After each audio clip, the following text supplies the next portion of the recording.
అందరికీ నమస్తే నుల్లా welcome to MR media Telangana. This is Rekha. Peddi Sudarshan Reddy గత 3 రోజులుగా ఆయన క్రిటికల్ కండిషన్లో ఉన్నారు. ఆయన ప్రాణాలతోని పోరాడుతూ ఉన్నారు. నిజంగా అందరూ పార్టీలకు అతీతంగా పెద్ది సుదర్శన్ రెడ్డికి ఏమీ కావద్దు, ఆయన మంచిగా ఉండాలి, ఆయన మంచిగా మెరుగైన ఆరోగ్యంతో మళ్ళీ బయటపడాలి అని చెప్పేసి అందరూ కోరుకుంటా ఉన్నారు. నిన్న సికింద్రాబాద్ యశోద ఆసుపత్రికి సంబంధించిన యాజమాన్యం ఏదైతే ఉన్నదో ఆ యాజమాన్యం హెల్త్ బులెటిన్ కూడా విడుదల చేసింది. గుండె లయ ఉన్నది, కాకపోతే ఆయన మెదడుకు ఆక్సిజన్ అందుతలేదు అని చెప్పేసి చెప్పిండ్రు. ఆయన ఇంతవరకు నొప్పికి కానీ లేకపోతే మాట స్పర్శకు ఇంకా స్పందించట్లేదు.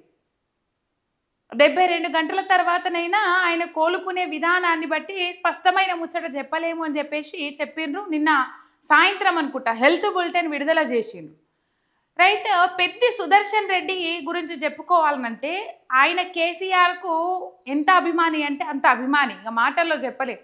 అమెరికా పర్యటన పోయినా కూడా ఆయన ప్రయాణిస్తున్న వెహికల్ ఏదైతే ఉంటుందో ఆ వెహికల్లో కూడా కేసీఆర్ పాటలు పెట్టుకొని ఇనుకుంటా పోయిన సందర్భాలు ఉన్నాయి. ఆ వీడియోలు ఇప్పుడు సోషల్ మీడియాలో వైరల్ అవుతా ఉన్నాయి. అసలు పెద్ది సుదర్శన్ రెడ్డికి ఈ పరిస్థితి రావడానికి గల కారణాలు ఏంటి అంటే కొన్ని సంచలనమైన విషయాలు బయటకు వస్తూ ఉన్నాయి. దానికి కాంగ్రెస్ పార్టీకి చెందిన అంటే రేవంత్ రెడ్డికి చెందిన అత్యంత సన్నిహితులే అని చెప్పేసి ముచ్చట్లయితే బయటకు వస్తూ ఉన్నాయి. మనం మాట్లాడుకుందాం ఈ వీడియోలో. మీరు ఒక్క సబ్స్క్రైబ్ చేసుకొని, మీ ఒక్క సబ్స్క్రైబ్ నాకు ఎంతో బలాన్ని ఇస్తుంది. ఇక పెద్ది సుదర్శన్ రెడ్డి గురించి మాట్లాడుకుంటే ఆయన తెలంగాణ ప్రత్యేక రాష్ట్రం ఏర్పాటయ్యేదాకా ఉద్యమకారుడు, తెలంగాణ ప్రత్యేక రాష్ట్రం కోసం అలుపెరగని పోరాటం చేసిన వ్యక్తుల్లో ఆయన ఒకరు ముందు వరుసలో ఉంటారు. తెలంగాణ కోసం పోరాటం చేసి ఆయన ప్రత్యేక తెలంగాణ రాష్ట్రం వచ్చేదాకా నేను పెళ్లి చేసుకోనని తెలంగాణ రాష్ట్రం ఏర్పాటైన తర్వాత పెళ్లి చేసుకున్నారు ఆయన. అంటే ఆయన జీవితాన్ని త్యాగం చేసిండ్రు ప్రత్యేక తెలంగాణ రాష్ట్రం కోసం. ప్రొఫెసర్ జయశంకర్ సార్ లెక్క ఆయన కూడా త్యాగం చేయాలని అనుకుని తెలంగాణ రాష్ట్రం వచ్చేంత వరకు అసలు నేను పెళ్లి చేసుకోనని చెప్పేసి ఆగిన వ్యక్తి పెద్ది సుదర్శన్ రెడ్డి అన్న. నిజంగా చెప్పాలంటే మంచి పలకరింపు, మాట విధానము, ఆయనకు ఎటువంటి అలవాట్లు లేవు. మద్యపానం కానీ ధూమపానం కానీ, ఈవెన్ ఆయన వెజిటేరియన్, నాన్ వెజ్ కూడా తినడు. మరి ఈ ఏ అలవాట్లు లేని వ్యక్తికి సడన్గా ఆల్ ఆఫ్ సడన్గా ఎటువంటి హింటు లేకుండా ఈ హార్ట్ స్ట్రోక్ రావడం ఏంది అనేది అందరినీ ఆశ్చర్యానికి గురి చేసింది. దాదాపు మంచి లైఫ్ స్టైల్ ఉన్న వాళ్ళకు హార్ట్ అటాక్ ఈజీగా రాదు. మరి ఎందుకు వచ్చింది అని అంటే మానసిక ఒత్తిళ్ళే కారణము అనేది మాత్రం ఇక్కడ తెలుస్తూ ఉన్నది. ఏ ఇంట్లో సమస్యలు కావు, ఇంట్లో కుటుంబ సభ్యుల సమస్యలు కావు, కాంగ్రెస్ పార్టీ నాయకులకు సంబంధించిన ఒత్తిళ్ళే ఎక్కువగా ఉన్నాయి అని చెప్పేసి బయటకు వస్తా ఉన్నాయి. RS Praveen Kumar press meet కూడా పెట్టిండ్రు. అండ్ 2025 నుంచి కాంగ్రెస్ పార్టీ నాయకులు పెద్ది సుదర్శన్ రెడ్డిని టార్గెట్ చేసి తీవ్ర ఇబ్బందులకు గురి చేసిర్రట. 5 కోట్లు కూడా ఉండదట తిప్పి కొడితే ఆయన ఆస్తి. అప్పుల్లో ఉండడం తెలిసి కూడా 5 కోట్లు కూడా ఉండదట ఆయన ఆస్తి తిప్పి కొడితే. ఆయనను టార్గెట్ చేసి ఇబ్బందులకు గురి చేయాలి, ఆయనను జైలుకు పంపాలి, ఆయన మీద కేసులు పెట్టాలి అని చెప్పేసి తీవ్ర ప్రయత్నాలు చేస్తూ ఉన్నారట కాంగ్రెస్ పార్టీ నాయకులు.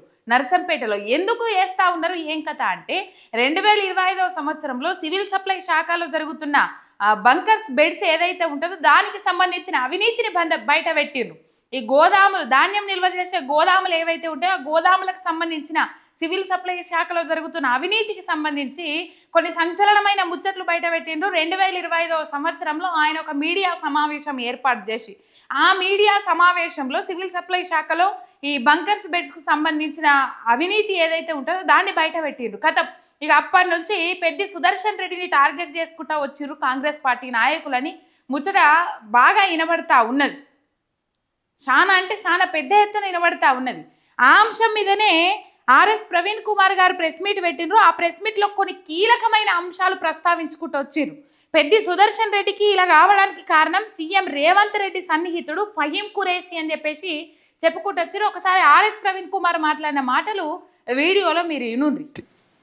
52 సంవత్సరాల వయసులో ఒక వ్యక్తికి అంత తీవ్రమైన గుండెపోటు వచ్చిందంటే దాని వెనుక ఏదో బలమైన స్ట్రెస్ గురైంటారు అనేదే చాలా క్లియర్గా అర్థమవుతా ఉంది. వారి కుటుంబ సభ్యులతోని, వారి సోదరులతోని, అదేవిధంగా ఆయనతో ఆప్తులుగా తిరిగిన, సన్నిహితంగా మెలిగిన వరంగల్ జిల్లా రాజకీయ నాయకులతో మాట్లాడిన తర్వాత నాకు అర్థమైంది ఏంటంటే ఈ ప్రభుత్వం ఆయనను ఘోరంగా టార్గెట్ చేసింది. మరి పొద్దు సుదర్శన్ రెడ్డి గారు చేసిన పాపం ఏంటి? ఆయన చేసిన పాపం ఏంటంటే ఆదర్శప్రాయుడిగా బతకడం. అదేవిధంగా సివిల్ సప్లైస్ ఆయన కార్పొరేషన్కు చైర్మన్గా పనిచేశారు. ఇప్పుడున్న రాష్ట్ర డీజీపీ సివి ఆనంద్ గారు ఆయన సివిల్ సప్లైస్ చైర్మన్గా ఉన్నప్పుడు ఆయన సివిల్ సప్లైస్ కమిషనర్గా ఉన్నారు. సివిల్ సప్లైస్ డిపార్ట్మెంట్లో ఏ విధంగా వేల కోట్ల రూపాయల కుంభకోణాలు జరుగుతాయని తెలుసుకొని ఆ కుంభకోణాల ఆ సివిల్ సప్లైస్లో ఉండే ఏదైతే బియ్యము అవన్నీ కూడా రాబందుల పాలు, పందికొక్కుల పాలు కాకూడదు. వేల కోట్ల రూపాయల కుంభకోణాలు జరుగుతూ ఉన్నాయి. అది మిల్లర్ల రూపంలో కావచ్చు, ఇంకా రకరకాల వ్యక్తుల రూపంలో జరుగుతూ ఉన్నాయని చెప్పి వాటన్నిటినీ కూడా అరికట్టడానికి ఒక అద్భుతమైన ప్లాను ఆనాటి తెలంగాణ తొలి ముఖ్యమంత్రి కేసీఆర్ గారికి ఇచ్చిన ఒక గొప్ప పోరాట యోధులు పెద్ది సుదర్శన్ రెడ్డి గారు. ఎప్పుడైతే కాంగ్రెస్ పార్టీ అధికారంలోకి వచ్చిందో 2023లో ఆయన ఆల్రెడీ సివిల్ సప్లైస్ కార్పొరేషన్లో పనిచేసిన అనుభవం ఉంది కాబట్టి వెంటనే 1100 కోట్ల రూపాయల విలువైన స్కామ్ను ఆయన కనుక్కోగలిగారు. ఉన్నతాధికారులకు డీజీపీకి లెటర్ పెట్టాడు. అదేవిధంగా ప్రభుత్వానికి ఓపెన్ లెటర్ రాశారు. అదేవిధంగా ఈ తెలంగాణ భవన్ నుంచి కూడా మీడియా ద్వారా ప్రజలందరికీ కూడా ఈ స్కామ్ ఏ విధంగా జరిగిందో వివరించారు. తర్వాత ఎన్ఫోర్స్మెంట్ డైరెక్టరేట్ కూడా కంప్లైంట్ చేశారు. తర్వాత హైకోర్టులో కూడా పబ్లిక్ ఇంట్రెస్ట్ లిటిగేషన్ వేశారు. సుప్రీంకోర్టులో కూడా ఈ కేసు నడుస్తుంది. 1100 కోట్ల రూపాయల తెలంగాణ ఆస్తిని కాంగ్రెస్ నాయకులు పందికొక్కుల్లాగా దోచుకున్నారు. 1 కిలో బియ్యం కూడా ఒక మిల్లు నుండి గోడౌన్కు రాకుండానే, ఒక మిల్లు నుండి ఇంకొక మిల్లుకు పోకుండానే 1100 కోట్ల రూపాయలు ఒక్కటే దెబ్బన కాంగ్రెస్ నాయకులు వాళ్ళ జోబుల్లో వేసుకున్నారు అనే ఒక ఒళ్ళు గగురు పొడిచే సత్యాన్ని పెద్ది సుదర్శన్ రెడ్డి గారు బయటపెట్టారు. ఇది మొదటి విషయం. ఇక రెండో విషయం, స్కూల్ ఎడ్యుకేషన్ డిపార్ట్మెంట్లో 17,000 రూపాయల విలువైన బంకర్ బెడ్ను 33,000 రూపాయలకు కొని తద్వారా వచ్చిన 100 కోట్ల రూపాయలను కాంగ్రెస్ నాయకులు బడా కాంట్రాక్టర్ల ద్వారా వాళ్ళ జోబుల్లో వేసుకొని వాటిని మూటల్లోకి పెట్టి మూటలను ఢిల్లీకి తరలిస్తున్నారు అన్న విషయం మీద కూడా వారు వీరోచితంగా పోరాడారు. ఇంకా రకరకాల కుంభకోణాల మీద పోరాడేవారు. ఆయనకు రకరకాల సమాచారాలు వస్తున్నవి. మాతో కూడా చాలాసార్లు ఈ కుంభకోణాల మీద ఆయన చేస్తున్న పోరాటం గురించి పంచుకున్నారు. ఇది ఎప్పుడైతే మరి ఇక రేవంత్ రెడ్డికి నేను దొరికిపోతున్నాను అన్న భయం కలిగిందో కాంగ్రెస్ నాయకులకు, ముఖ్యంగా రేవంత్ రెడ్డి గారికి ఇప్పుడున్న సివిల్ సప్లైస్ డిపార్ట్మెంట్లో, అయితే అది జరిగిన వెంటనే వీళ్ళు ఏం చేశారు, ముందు ఆయన వెపన్ లైసెన్స్ రెన్యూ చేయడం లేదు. వెపన్ లైసెన్స్ ప్రతిసారి కూడా రెన్యూ చేసుకోవాలి. ఆ రెన్యువల్ ప్రాసెస్ ఏదైతుందో దాన్ని ఆపేశారు. దానికన్నా ముందు ఇంత క్రూరంగా ఉంటుందా ఈ కాంగ్రెస్ రాజ్యం అనేది? మరి ఇందిరమ్మ పాలన అంటున్నారు, ప్రజాపాలన అంటున్నారు, ఇంత ప్రతీకార పాలన జరుగుతున్న దానికి ఈ పెద్ది సుదర్శన్ రెడ్డి గారి ఉదంతమే స్పష్టమైన ఉదాహరణ. నర్సంపేటలో ఉండే కొంతమంది వ్యాపారస్తులు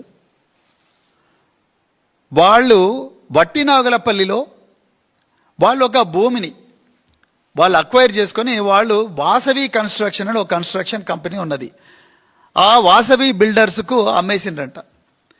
ఆ వాసవి బిల్డర్స్కు ఈ నర్సంపేట వ్యాపారస్తులు అమ్మేసిన భూమి మీద ముఖ్యమంత్రి గారి సన్నిహితుడైన ఫహీం ఖురేషీ కన్నుబడ్డదని నాకు కొంతమంది ఆ హాస్పిటల్లో నర్సంపేట వాసులు కొంతమంది చెప్పినారు, కొంతమంది నాయకులు ఆ వాసులు చెప్పినారు. దానితోని ఈ ఫహీం ఖురేషీ అదేవిధంగా వాసవి ఎవడోడు విజయ్ కుమార్ అంటాడు, ఎవడో ఆ విజయ్ కుమార్ అంటోడు, అదేవిధంగా ఈ ఫహీం ఖురేషీ వీళ్ళిద్దరూ కలిసి సైబరాబాద్లో ఎకనామిక్ అఫెన్సెస్ వింగ్ అనే ఒకటి ఉంటుంది, ఈఓడబ్ల్యూ, వైట్ కాలర్ అఫెన్సెస్ కోసం ఉంటుంది.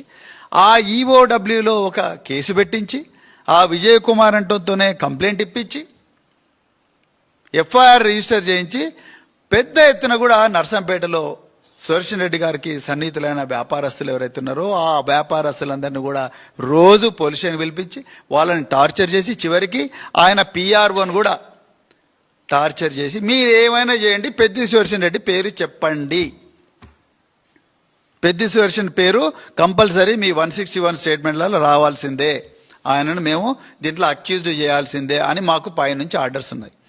పాపం ఈయన ఏం చేసిండు, అరే సివి ఆనంద్ నాతో పాటు కమిషనర్ సివిల్ సప్లైస్గా పనిచేసిండు, కనీసం ఈయనకన్నా చెప్పుకుంటే మా బాధలు ఏమన్నా తీరుతాయేమో, ఎందుకంటే ఆయన అప్పుడు సివిల్ సప్లైస్ కార్పొరేషన్ చైర్పర్సన్, మా బాధలు ఏమన్నా తీరుతాయేమో అని చెప్పేసి నా సివి ఆనంద్ గారికి ఫోన్ చేస్తే, సార్ నా చేతులు ఏమీ లేదు, అంతా కూడా ఫహీం ఖురేషి లేకపోతే ముఖ్యమంత్రి కార్యాలయం చూస్తుంది, మాకు ఇదంతా ఏం సంబంధం లేదు అని చెప్పి ఆయన చేతులు కడుక్కున్నట్టుగా ఆయన చుట్టూ ఉన్న సన్నిహితులు ఆప్తులు ఆయనతో ఆయన పంచుకున్నట్టుగా వాళ్ళు నాకు ఈ 3-4 రోజులలో చెప్పారు. ఇంకొక మాట కూడా అన్నారు, అరే ఈ సుదర్శన్ రెడ్డికి ఇంకా ఏం పని లేదా, ఈ సివిల్ సప్లైస్ కుంభకోణం అని తిరుగుతూ ఉన్నారు, అదేవిధంగా మరి విద్యాశాఖలో జరిగిన బంకర్ బెడ్ల కుంభకోణం అని ప్రభుత్వం మీద ఫైట్ చేస్తున్నారు, ఇవన్నీ అవసరమా, కామ్గా ఉంటే అయిపోదా అంటే, నువ్వు కామ్గా ఉంటే, నువ్వు సైలెంట్గా ఉంటే, రేవంత్ రెడ్డి ప్రభుత్వం చేస్తున్న కుంభకోణాల మీద మాట్లాడకుండా ఉంటే నీకు వెపన్ లైసెన్స్ రెన్యూ చేస్తాము ఇండైరెక్ట్. అదేవిధంగా ఈఓడబ్ల్యూలో పెట్టిన ఈ అక్రమ కేసు ఫహీం ఖురేషి అంటోడు, అదేవిధంగా విజయ్ కుమార్ అనే వాసవి కన్స్ట్రక్షన్ వాడు ఉన్నాడో వీళ్ళిద్దరూ కలిసి ఏవైతే అక్రమ కేసులు పెట్టి పోలీసులను ఎట్లన చేసి మీరు ఆ నర్సంపేట వ్యాపారస్తులందరినీ తీసుకొచ్చి టార్చర్ పెట్టానా పెద్ది సుదర్శన్ రెడ్డి పేరు చెప్పాలే అని చెప్పి టార్చర్ చేస్తున్నారు. ఈ టార్చర్ అంతా ఆగిపోతుంది కదా, ఈఓడబ్ల్యూ కేసును మళ్ళీ మూలకు పడేస్తాం, అయిపోతుంది. ఎందుకు నువ్వు ఇంత లొల్లి పెడుతున్నావు, ప్రభుత్వంలో అవినీతి జరుగుతున్నదని అని చెప్పి వెనక నుంచి మళ్ళీ దొడ్డిదారిన రాయబారాలు ఇవన్నీ కూడా జరుగుతూ ఉన్నాయి. ఇన్నరా రైట్, కాంగ్రెస్ పాలన ఎంత క్రూరంగా ఉంటది అని చెప్పడానికి పెద్ది సుదర్శన్ రెడ్డి నీ ఇబ్బంది పెట్టిన తీరు, ఆయన పాపం అనారోగ్యం పాలు కావడానికి గల తీరు ఏదైతే ఉన్నదో అదే నిదర్శనం అని చెప్పి చెప్పుకుంటూ వచ్చారు ఆర్ఎస్ ప్రవీణ్ కుమార్. నర్సంపేటలో ఉండే కొంతమంది వ్యాపారస్తులు వాసవి బిల్డర్స్కు కొంత భూమిని అమ్మేసిర్రట. అయితే ఆ భూమి మీద ముఖ్యమంత్రి సన్నిహితుడు ఫహీం ఖురేషి కన్ను పడ్డదట. వాసవి బిల్డర్స్కు కొంత భూమిని అమ్మేసిరు కొంతమంది వ్యాపారులు, నర్సంపేటలో ఉండే వ్యాపారులు. ఇప్పుడు మనం చూస్తానే ఉన్నాం, వీళ్ళకు రేవంత్ రెడ్డి అంటే ఫహీం ఖురేషి ఏం చెప్పుకుంటే రేవంత్ రెడ్డి గదే నడుచుకుంటా ఉన్నాడు, రియల్ ఎస్టేట్ దందా నడుస్తూ ఉన్నది. ఫహీం ఖురేషి అడుగుజాడల్లోనే రేవంత్ రెడ్డి నడుస్తూ ఉన్నాడు, రియల్ ఎస్టేట్ వ్యాపారాలు చేస్తూ ఉన్నాడు, సెటిల్మెంట్లు చేస్తూ ఉన్నాడు అని చెప్పేసి ఎప్పటి నుంచో అందరూ చెప్తున్న ముచ్చట. అందుకే కదా ఫహీం ఖురేషికి వర్కింగ్ ప్రెసిడెంట్ పదవి ఇయ్యమనంటే మీనాక్షి నటరాజన్తో సహా ఢిల్లీ ఏఐసిసి పెద్దలు కూడా నో చెప్పేసిరు, ఆయన హిస్టరీ తెప్పించుకొని. అసొంట ఆయన మాటింటా అన్నాడు రేవంత్ రెడ్డి, ఇనుకుంటా పాలన యోగ్యత చక్కదనము నడిపిస్తా ఉన్నాడు. అయితే నర్సంపేటలో కొంతమంది వ్యాపారస్తులు ఎవరైతే ఉన్నారో ఆ వ్యాపారస్తులు వాసవి బిల్డర్స్కు కొంత భూమిని అమ్మేసిండ్రు. అయితే ఆ భూమి మీద ఈ ఫహీం ఖురేషి కన్ను పడ్డదట. ఇక కన్నువాడి వాసవి బిల్డర్స్కు చెందిన విజయ్ కుమార్ ఫహీం ఖురేషి కలిసి సైబరాబాద్లోని ఈఓడబ్ల్యూలో కేసు పెట్టించి నర్సంపేటలో సుదర్శన్ రెడ్డి సన్నిహితులనే వ్యాపారస్తులను పోలీస్ స్టేషన్కు పిలిచి టార్చర్ పెట్టిరట. ఈ వాసవి బిల్డర్స్కు భూమి ఎవరైతే అమ్మిరో వాళ్ళు నర్సంపేటలో పెద్ది సుదర్శన్ రెడ్డికి కొంచెం సన్నిహితులట. ఇక్కడ హైదరాబాద్లో ఏం చేసిరట, ఈఓడబ్ల్యూలో కేసు పెట్టి వాళ్ళని పిలిపించి ఆ వ్యాపారస్తులు పెద్ది సుదర్శన్ రెడ్డికి సన్నిహితంగా ఉన్న వ్యాపారస్తులు ఎవరైతే ఉన్నారో వాళ్ళను ఇక్కడికి పిలిచి టార్చర్ పెట్టే ప్రయత్నం చేసిర్రట, బాగా టార్చర్ పెట్టిర్రట. ఇక పెద్ది సుదర్శన్ రెడ్డి పేరు చెప్పాలి, ముచ్చట్ల పెద్ది సుదర్శన్ రెడ్డి పేరు చెప్పాలి, అందులో ఆయనను అక్యూజ్డ్గా చేర్చాలని ప్లాన్ వేసిర్రట. ఈ వ్యాపారస్తులు ఎవరైతే ఉన్నారో సుదర్శన్ రెడ్డికి సన్నిహితులుగా ఉన్నోళ్ళు వాళ్ళు పెద్ది సుదర్శన్ రెడ్డి పేరు చెప్తే అసలు తప్పులేని ఆయన పేరు ఎందుకు చెప్తారు? ఎవరైనా అన్నం తిన్నోళ్ళైనా చెప్తారా? ఎవరైనా చెప్పరు. పెద్ది సుదర్శన్ రెడ్డిని అక్యూజ్డ్గా చేర్చాలనే ప్లాన్ వేసి ఇప్పుడు అక్కడ పోరాటం చేసేది ఎవరు, కొట్లాట చేసేది ఎవరు? బీఆర్ఎస్ పార్టీ నాయకులలో నర్సంపేటలో మాజీ ఎమ్మెల్యే పెద్ది సుదర్శన్ రెడ్డి ఉన్నారు. ఆయన మర్రబడతారు, తిరుగుబాటు లేవనెత్తాలనే ఉద్దేశంతో, ఎందుకంటే ఆ భూమి అమ్ముకున్నారు కదా, ఆ భూమి మీద వీళ్ళ కన్ను పడ్డది కదా, కాబట్టి మళ్ళీ బయటకు వస్తే ఎక్కడ వీళ్ళు బదనామవుతారో అని చెప్పేసి పెద్ది సుదర్శన్ రెడ్డిని ఈ కేసులో అక్యూజ్డ్గా చేర్చి ఆయనని ఇబ్బంది పెట్టే ప్రయత్నాలు చేసిండ్రు. పెద్ది సుదర్శన్ రెడ్డి సివి ఆనంద్కు ఫోన్ చేసిండట. ఫోన్ చేసినా కూడా నా చేతిలో ఏమీ లేదు, అంత ఫహీం ఖురేషే చూసుకుంటాడు, ముఖ్యమంత్రి కార్యాలయం చూసుకుంటుంది అని చేతులు దులుపుకున్నాడట సివి ఆనంద్. మరి ఏంది, ఏం కథ, ఏం నడుస్తున్నది? ఏమనంటే కాకి బుక్ నడుస్తున్నది, కాకి బుక్ నడుస్తున్నది అంటే కాకి బుక్ ఎందుకు నడుస్తున్నది? అధికార పార్టీ అడుగులకు మడుగులొత్తడానికి నడుస్తూ ఉన్నది కాకి బుక్. ఎవరేం బుక్ మెయింటైన్ చేయాల్సిన అవసరం లేదు, ఇక్కడ కాకి బుక్ నడుస్తుంది. కాకి book rule is rule, rule for all అన్నట్లు మాటలు కోటలు దాటితే కాళ్ళు తంగేలు దాటే అన్నట్లు అన్ని తూటిపత్రి మాటలు చెప్తారు. దాన్ని అవలంబించుడు, అమలు చేసుడు వాళ్ళతో కాని పని.